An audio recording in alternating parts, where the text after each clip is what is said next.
There is a particular kind of silence that only exists just before someone says action. It's not the silence of an empty room. It's the silence of many people holding their breath at the same time, all waiting for the same tiny word that will decide if they did their job well, if they belong there, if they are enough. The first time I stood in that silence as a director, I remember wondering a very simple thing. What if I am the only one here who doesn't know what they're doing? It's a question that doesn't just belong to film sets. It shows up in new jobs, new classrooms, new relationships. It appears whenever life quietly pushes us to the front of the room and asks us to lead, while some part of us still feels like a child raising their hand for permission. For me, that moment happened on a movie set, with more lights, cables, and people than I thought could fit into one space. It was my first time directing a feature film. I had made short projects before, but this was different. There were trucks outside, craft services, union call sheets, walkie-talkies with more codes than I could remember. And, standing a few meters away from me, adjusting the sleeves of his black jacket, was Keanu Reeves. I had admired him for years, like many people did. Not just for the movies, but for the quiet way he moved through interviews, the way he seemed a little uncomfortable with attention even as the world kept giving it to him. Somewhere in the back of my mind, I had always imagined that if I ever met him, I would be confident, relaxed, and deeply professional. Instead, on that first day, my hands wouldn't stop sweating. There is a strange weight that comes with having someone well-known on your set when you are not well-known at all. It amplifies every insecurity you have. I felt it even in how people spoke to me. Directors coming through, someone would say on set, making way for me. But every time, I instinctively looked behind me, expecting to see someone else walking in my place. It didn't quite register that they meant me. I kept thinking, they've made a mistake. They've trusted the wrong person. On paper, I was ready. I had my shot lists. I had spent months with the script, talking through every scene with the cinematographer. I had rehearsed with the actors. I had rewritten dialogue in late-night sessions until my eyes burned. Yet none of that preparation stopped the quiet doubt that followed me onto that soundstage. What if the story in my head simply didn't work? What if, once the cameras rolled, it all fell flat? What if the crew realized they were being led by someone who was only pretending to know what he was doing? That morning, I went over the first scene with the team. People nodded. Department heads asked practical questions. We blocked the shot. It was all normal, exactly what should happen. But inside, I felt like I was walking on a floor that might collapse at any second. Keanu watched from a distance, listening, hands in his pockets. When I spoke, he didn't interrupt or correct me. He just took it all in with a calm focus that, at the time, I found slightly intimidating. A part of me expected him to step in and say, "Actually, maybe we should do it this way instead." He never did. When we were finally ready to shoot the first take, the assistant director called, "Roll sound," then "roll camera," and the usual mechanical responses came back. Someone turned to me. "Ready when you are." My throat went dry. There it was, that tiny word the whole set was waiting for. I forced air into my lungs and said, "Action." It came out thinner than I had hoped, but it was enough. The actors moved. The scene lived for a brief moment. Then, cut. Everyone turned to me. That's another unique feeling on a film set. Dozens of eyes quietly asking, "Was that okay? Do we move on? Do we try again?" I watched playback and hesitated. The take was fine, technically, but something in the rhythm felt a little off. I looked up to find Keanu watching me, not impatient, not judging, just present. I waited for him to offer an opinion. He didn't. Instead, He walked over slowly and asked me a question so simple it caught me off guard. How does it feel to you? Not, was that good? Or should I do something different? Just, how does it feel to you? I paused. No one had framed it like that in the chaos of pre-production. Everything until that point had been about schedules, budgets, equipment, logistics. We had broken the film into scenes and shots and call times, but we hadn't talked much about how any of it felt anymore. Hearing the word again brought me back to a quieter place inside. I think we are close, I said slowly. But it feels a little stiff, like everyone's still warming up. He nodded. Then let's warm up. There was no trace of ego in the way he said it. No sense of, I've done this for 30 years, so I know better. Just a quiet acceptance. This was my call, and he was ready to follow. He didn't push for details.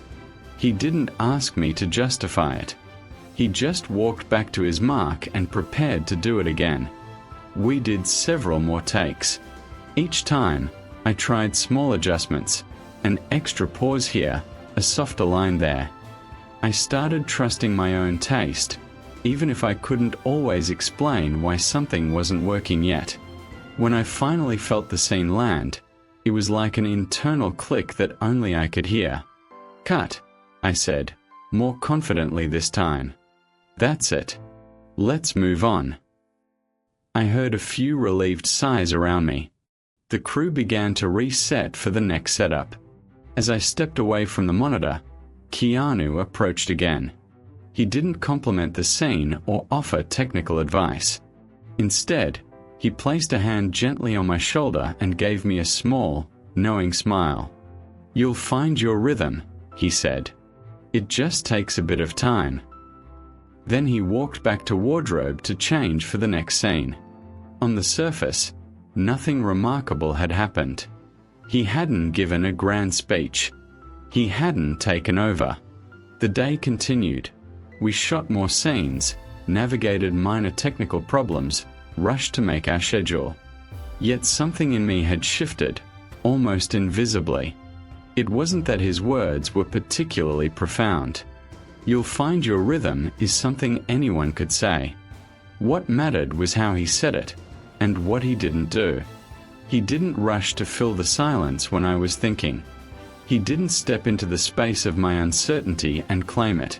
He left room for me to grow into the role I had already been given. And somehow, that quiet restraint felt like the greatest support. Over the next few weeks of the shoot, this pattern continued. Whenever we faced a difficult scene, I would find that familiar anxiety rising again. There was always so much to juggle: camera angles, performance, background actors, lighting, sound. Every choice felt final, even though I knew intellectually it wasn't. There were moments when I wished someone older and wiser would just tell me exactly what to do. It seemed like it would be easier that way. But each time, instead of someone swooping in, I found Keanu nearby, watching attentively, ready to collaborate but not to command. If I had a note for him, he would listen carefully, often with his head slightly tilted, eyes narrowed in thought. Then he might ask one simple question. So in this moment, what is he really afraid of? Or is he trying to hide this from her, or is he hoping she'll notice? The questions were always about the character, never about whether the camera should be pushed in or pulled back. They were invitations for me to reconnect to the emotional heart of the scene, rather than get lost in the machinery around it. And without saying it directly, he reminded me, this is why you're here. Not because you know every technical detail, because you care about what this story feels like inside a human being. Outside of takes, our conversations were often disarmingly ordinary. One afternoon, we found ourselves standing beside the craft services table, both reaching for the same kind of tea. Nervous? He asked, as casually as someone asking about the weather. I laughed.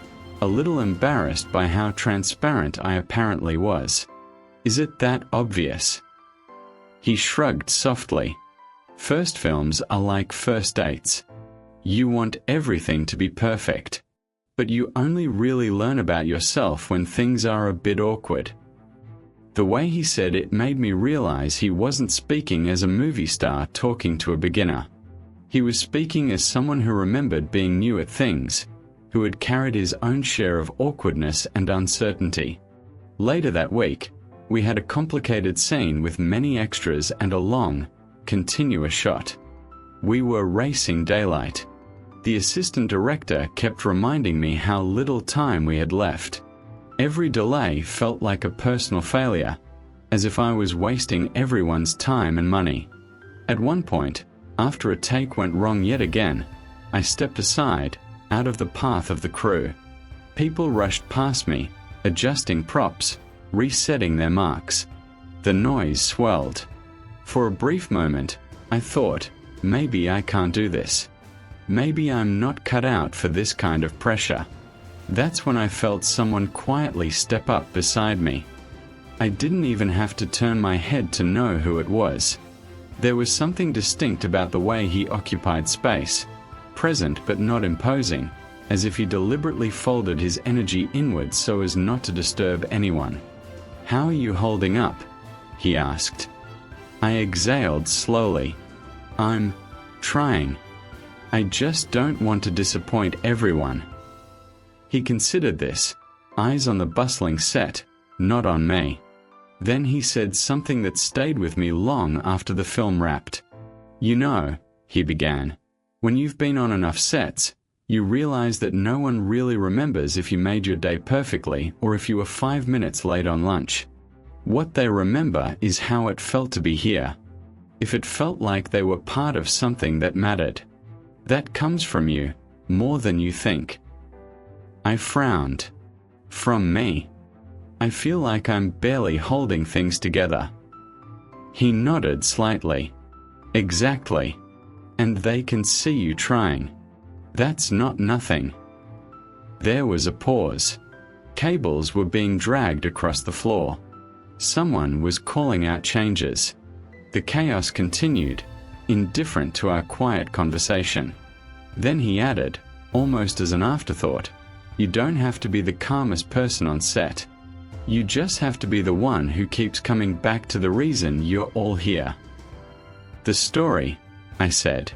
"The story," he echoed. Something in me relaxed.